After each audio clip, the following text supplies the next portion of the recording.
Bonjour, bonjour, c'est Marwan avec vous. Je suis certifié Windows Server 2012 et SQL Server 2012. Alors aujourd'hui, on va continuer notre formation sur les configurations des fichiers et de partage et d'accès aux fichiers. Alors on va faire un petit exercice pour savoir comment on configure le partage et l'accès aux fichiers. Pour cela, je vais utiliser une machine virtuelle, pardon, la machine virtuelle, donc machine A. Je vais utiliser cette machine-là, je vais agrandir. Alors, je vais accéder à cette machine. Donc, vous allez me suivre comment on va faire pour gérer le partage et voir bien sûr les permissions NTFS et faire le partage. On va faire d'abord le partage. On va créer en fait deux dossiers. On va créer dossier par exemple que je vais nommer formation 1 et le dossier formation 2. Et dans chaque dossier, bien sûr, on va créer le partage sur les deux dossiers. Et après, on va créer un utilisateur. L'utilisateur qu'on va appeler par exemple Mario. Et cet utilisateur, on va lui donner donc l'accès à un dossier quelconque pour les droits de lecture et écriture. Et on va donner des restrictions à notre dossier. D'accord? Donc, on va donner donc des restrictions et on va bien sûr donner aussi des droits de lecture et écriture pour l'utilisateur Mario pour les deux dossiers. Donc, comment on va faire? Vous allez me suivre. On va bien sûr se connecter sur cette machine virtuelle.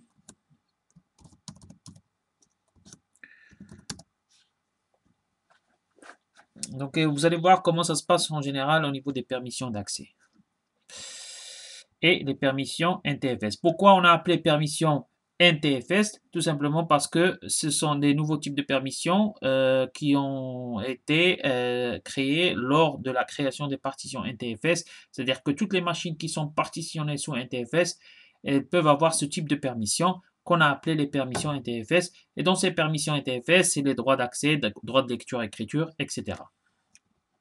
Donc là, bon, donc j'ai accédé à mon. Je vais faire un affichage mode plein écran.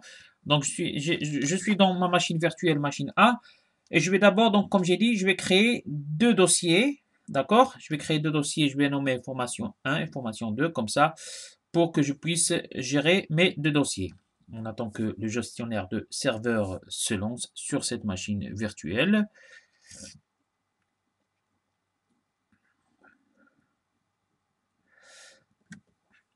En attendant, je démarre mon explorateur. Alors, dans mon explorateur sur le disque local C, je vais faire un clic droit, donc nouveau dossier, que je vais appeler formation 1. OK?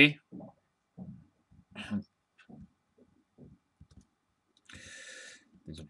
Donc formation 1. Et dans ce nouveau dossier, je vais ouvrir ce nouveau dossier et je vais donc créer un nouveau fichier document texte que je vais nommer par exemple pour document texte formation. Donc c'est un fichier que j'ai appelé formation 1 et on va dire ceci est un test. D'accord? Donc fichier enregistré. Enregistré, enregistré. Voilà. Donc j'ai créé mon premier dossier. Donc sur le disque local C, j'ai nommé formation 1. Donc je vais créer un deuxième dossier. Nouveau dossier. Que je vais nommer formation 2. Et dans ce nouveau dossier formation 2, je vais créer aussi un nouveau fichier que je vais nommer aussi un document texte que je vais nommer aussi formation 2. Pour ce fichier-là, on va dire que on va écrire Mario ne doit pas utiliser ce fichier. D'accord? Par exemple. Donc là, je mets enregistrer. Et je vais créer maintenant un utilisateur que je vais nommer Mario. Pourquoi je vais créer un utilisateur que je vais nommer Mario? Parce que je voudrais que l'utilisateur Mario, là ici je vais fermer cette gestion, l'utilisateur Mario va pouvoir accéder au dossier formation 1 facilement, modifier et créer tout ce qu'il veut sur formation 1. Par contre, sur formation 2, il ne va pas pouvoir y accéder. Donc, il y aura une restriction totale dessus. D'accord? Donc, d'abord, je crée l'utilisateur Mario et vous allez voir comment ça se passe. Donc, je diminue cette fenêtre-là. Et je passe vers quoi? Comment créer un utilisateur? Via le chemin le plus facile, c'est la console MMC. Voilà.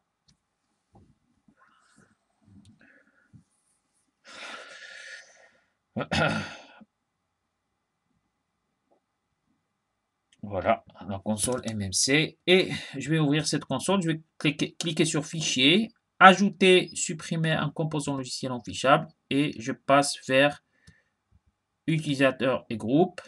D'accord? Groupe locaux, bien sûr. Je mets Ajouter. Terminé. Donc, OK. Et là, j'ai utilisateur. Et je vais créer un utilisateur que je vais nommer. Nouvel utilisateur que je vais nommer Mario. Créer.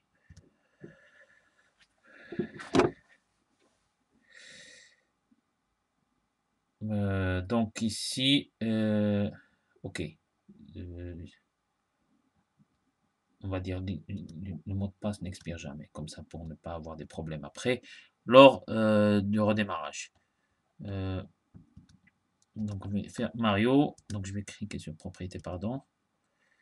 Mario.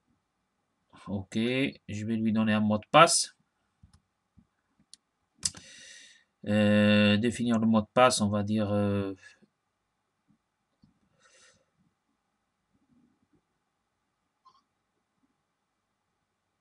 OK. Donc, je laisse l'utilisateur Mario comme il est. Donc, c'est pas la peine d'utiliser un mot de passe. Donc, je laisse. Donc, j'ai créé un utilisateur que j'ai nommé Mario. D'accord? Et donc, pour cet utilisateur, je vais donner les droits d'accès sur le dossier formation 1, mais par contre, sur le dossier formation 2, je vais donner des restrictions. D'accord? Donc, vous allez voir comment. OK, donc après que j'ai créé l'utilisateur, je vais passer maintenant pour faire le partage. Donc, sur formation 1, je vais partager avec des personnes spécifiques. Et là, je vais utiliser Mario, ajouter. Et là j'ai ajouté, donc j'ai mis partage. Voilà, partager. Voilà, voulez-vous activer les découvertes réseau? Bien sûr, pour chaque fois qu'on utilise le partage, il faut en fait activer la découverte réseau. Parce que si l'utilisateur Mario, il est en réseau, par exemple, dans un domaine Active Directory, par exemple, il doit donc via le réseau, accéder à ce partage-là. Mais pour cela, donc, il faut activer la découverte réseau. Donc, pour le moment, j'ai pas besoin parce que c'est sur ma machine locale tout simplement. Donc, je laisse pour le moment sans découverte réseau. Mais si on est dans un réseau, normalement dans une infrastructure, il faut activer la découverte réseau. Ça, c'est très important à retenir. Donc, je mets terminé. Pour formation 2, pareil. Donc, je mets partager avec des personnes spécifiques et je mets Mario. Et je mets donc ajouter. Voilà, Mario. Vous voyez, par défaut, il donne juste le droit de lecture, mais on va modifier. Voilà, machine A1, donc ma machine virtuelle, donc formation 2, il est partagé avec Mario. Maintenant, ce que je vais faire, je vais donner des restrictions. Comment je vais donner des restrictions? Alors, en utilisant les permissions NTFS. C'est là où, donc, après avoir donc, lancé d'abord le partage, donc on lance le partage, on crée par exemple, si on a des dossiers spécifiques à partager, on fait le partage de ces dossiers spécifiques avec des utilisateurs spécifiques ou avec l'administrateur ou avec tout le monde. Sinon, on peut utiliser le partage avec des utilisateurs spécifiques. Par exemple, pour cet exemple-là, on a l'utilisateur Mario où on a lancé le partage pour formation 1 et formation 2. OK. Maintenant, je vais devoir faire les permissions. C'est quoi les permissions? C'est-à-dire l'utilisateur Mario, est-ce qu'il a le droit de lire uniquement les fichiers sur ce formation 1 ou bien il a le droit de lecture, écriture? Est-ce qu'il a le droit de modification? Est-ce qu'il y a des restrictions spécifiques pour Mario 1 sur ce dossier-là ou pas? C'est ce qu'on va voir via les permissions NTFS. Comment on fait les permissions NTFS? Tout simplement, vous allez voir. Donc, sur formation 1, je vais faire un clic droit, propriété, Et dans sécurité, voilà, l'onglet sécurité, c'est là où il y a les permissions NTFS. Vous voyez, par exemple, là, pour administrateur, j'ai l'autorisation totale. Je fais tout ce que je veux avec mon dossier. Par contre, sur Mario, il a juste le droit donc, il a le droit ici, lecture et exécution, lecture, et il n'a pas le droit d'écriture. Donc, ce que je vais faire, je vais donner à l'utilisateur Mario le contrôle total. Donc, OK, pour formation 1. C'est-à-dire, il peut faire ce qu'il veut sur le dossier formation 1. Donc, je mets OK. Par contre, donc ici, si je reviens donc sur propriété, sécurité, donc Mario, attendez, donc je vais faire, pardon, modifier, excusez-moi. Donc Mario, voilà. Mario, je vais faire le contrôle total. Voilà, appliquer, OK. D'accord? Donc là, donc si je reviens ici, propriété, sécurité, et là, pour Mario, j'ai le contrôle total, c'est bon.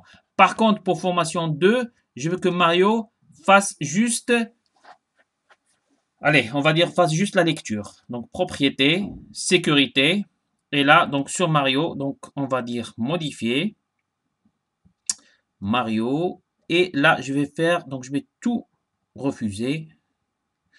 Je vais tout supprimer. Je peux faire refus total pour accéder au dossier. Allez, on va faire un refus total. Il va pas accéder il n'est pas autorisé à accéder à ce dossier. Même s'il est partagé, visible, le dossier est partagé, mais il n'aura pas l'accès, l'autorisation, c'est-à-dire les permissions de modifier ou de faire quoi que ce soit sur ce dossier, même la lecture, il n'aura pas la permission de lecture sur ce dossier. Donc, je vais mettre appliquer. Vous pouvez bien sûr, voilà, vous avez activé des entrées refusées. Voilà, donc c'est-à-dire qu'on refuse l'accès total. OK, oui. Et là, je mets OK. OK, donc sur formation 2, je mets propriété et je passe vers sécurité. Et là, pour Mario, il a le refus total sur ce dossier formation 2. OK. Maintenant, ce qu'on va faire, je vais donc je vais entrer avec la session Mario. D'accord? Et je vais voir est-ce que effectivement j'aurai le droit de l'accès total sur le dossier formation 1 et est-ce qu'il y aura aussi effectivement des restrictions sur le dossier formation 2. Donc je rentre avec le dossier Mario.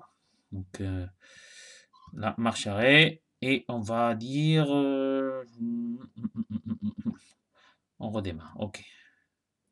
Bien, attendez un petit moment, pardon. Je vais tout simplement rentrer, changer d'utilisateur. Voilà. Désolé. Donc là, je change d'utilisateur.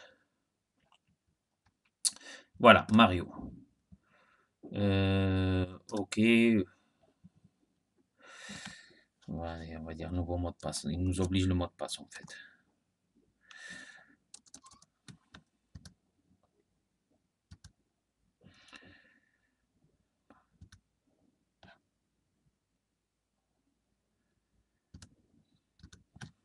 Pardon, on va faire un nouveau mot de passe.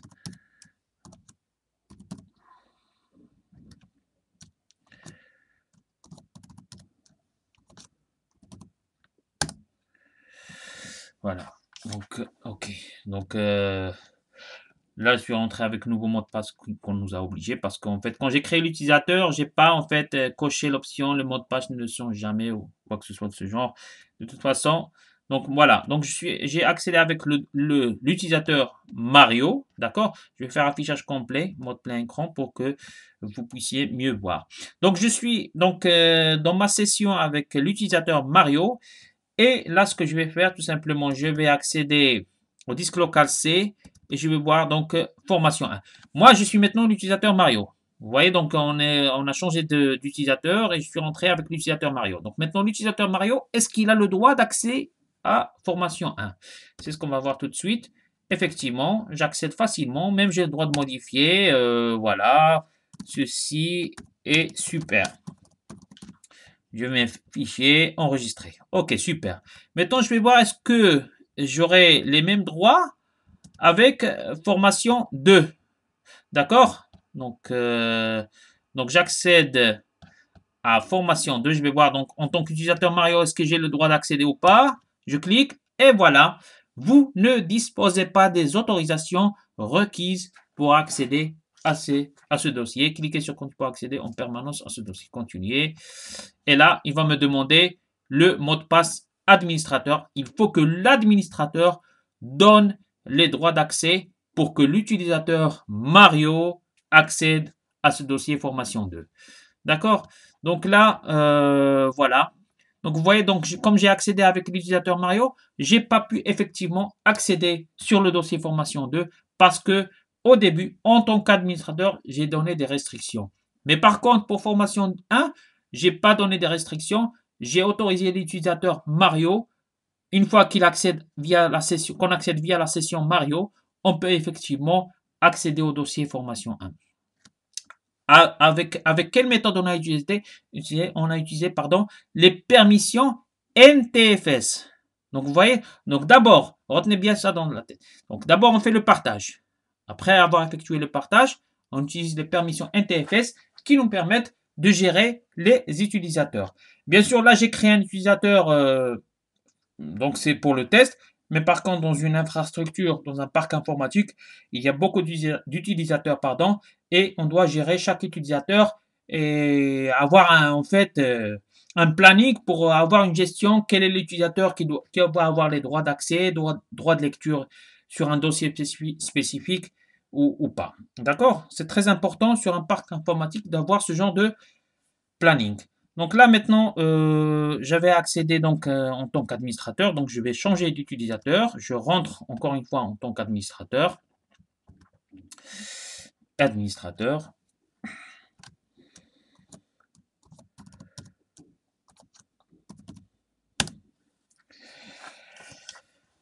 Voilà. Donc je suis rentré en tant qu'administrateur maintenant. Donc bien sûr en tant qu'administrateur, montre plein écran, en tant qu'administrateur, j'ai tous mes droits. Hein, parce que c'est moi le créateur, c'est moi l'administrateur. Sur formation 2, je peux y accéder facilement parce que je suis l'administrateur. Donc, vous voyez, donc si je fais un clic droit, donc il y a partager. Donc, on fait le partage d'abord. Bien sûr, si on est dans un réseau, il faut faire activer la découverte réseau. C'est très important. Et après, pour les permissions, pour les autorisations, on fait sur permission NTFS dans l'onglet sécurité. Et c'est là qu'on gère les utilisateurs qui vont être permis ou pas à des autorisations spécifiques. D'accord? Voilà. Autre chose, si on est dans un parc informatique et on veut gérer notre infrastructure, on peut créer en fait un partage spécifique où l'on peut mettre des fichiers via ce partage-là.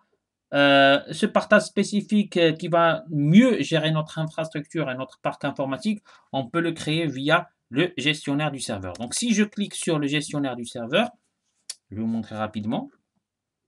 Dans le gestionnaire du serveur, on a toujours le rôle de service de fichier qui est créé par défaut. Donc, vous allez voir donc qui va se lancer un petit moment.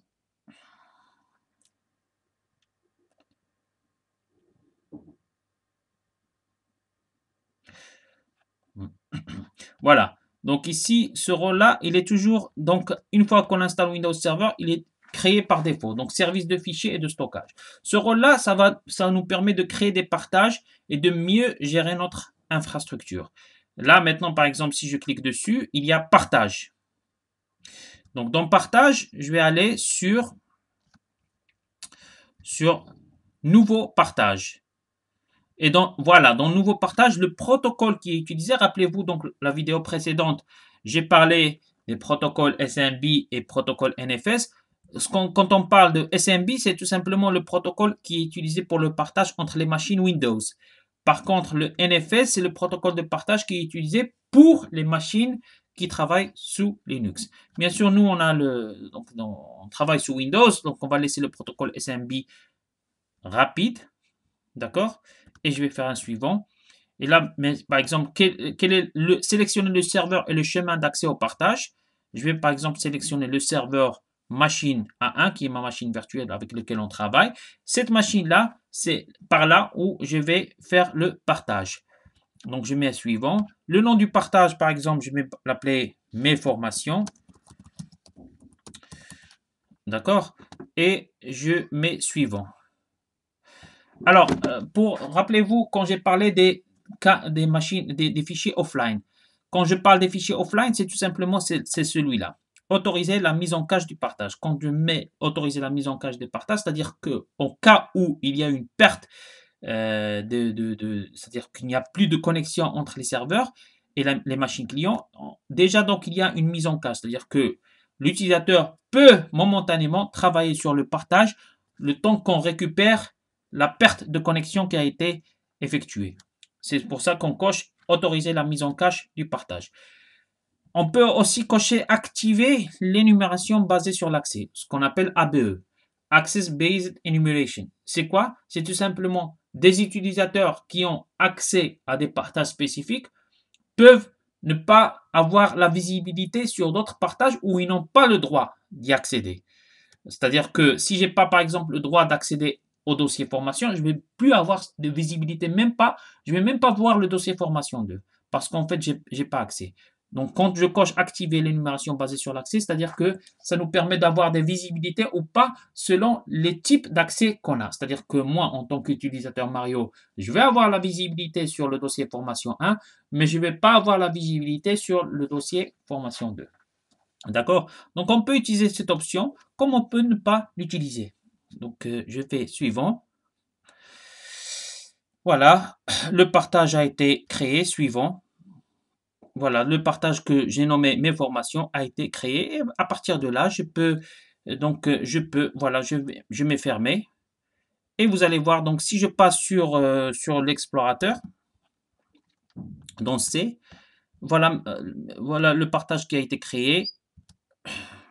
Mes formations, il est où? Petit moment.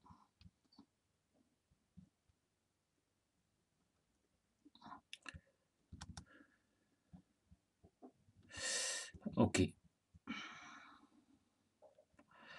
Pardon, je vais utiliser C, format, share. Ah, dans C, share mes formations. OK, d'accord, désolé.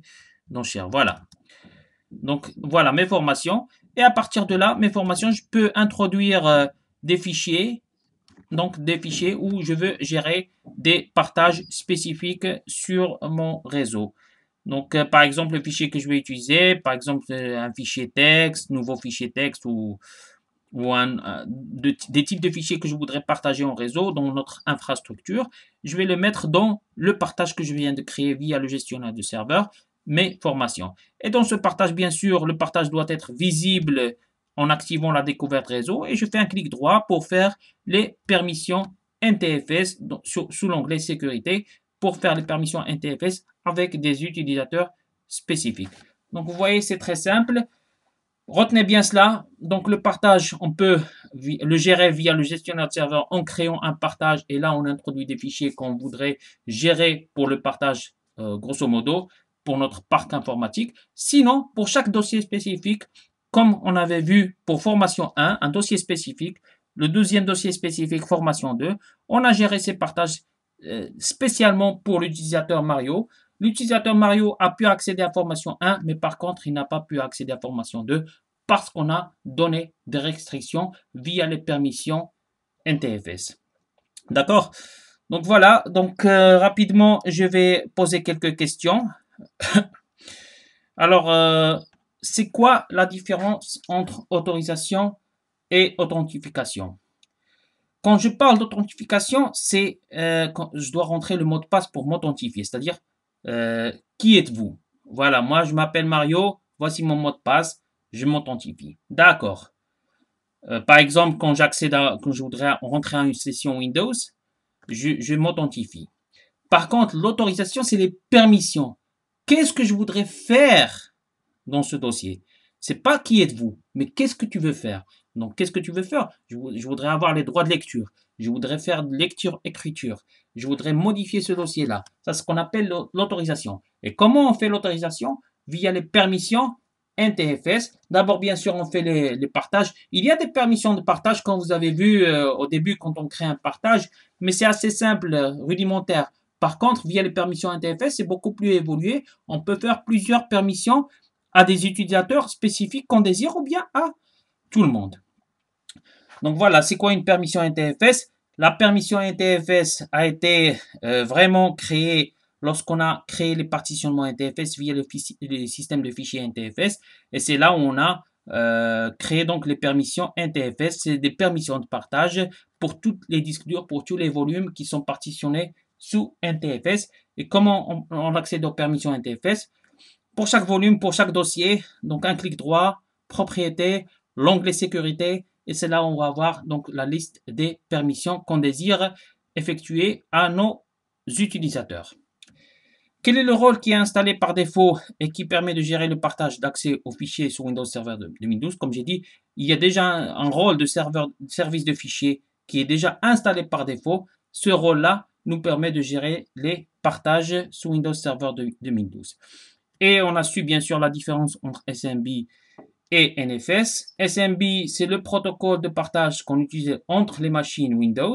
Par contre, NFS, si on voudrait activer le partage pour des machines spécifiques Linux, il y a le protocole NFS qui est activé. On peut le voir via le gestionnaire du serveur. Comme on avait vu tout à l'heure, en créant un partage via le gestionnaire du serveur, on a eu le choix à choisir soit le protocole SMB, soit le protocole NFS. Voilà, je ne vais pas trop tarder dessus, donc vous pouvez toujours bien sûr accéder à ma chaîne YouTube Marwan le Tech et ma page Facebook Marwan le Geek. Et je vous remercie. Prochaine fois, on va parler du VSS et des quotas NTFS. Merci.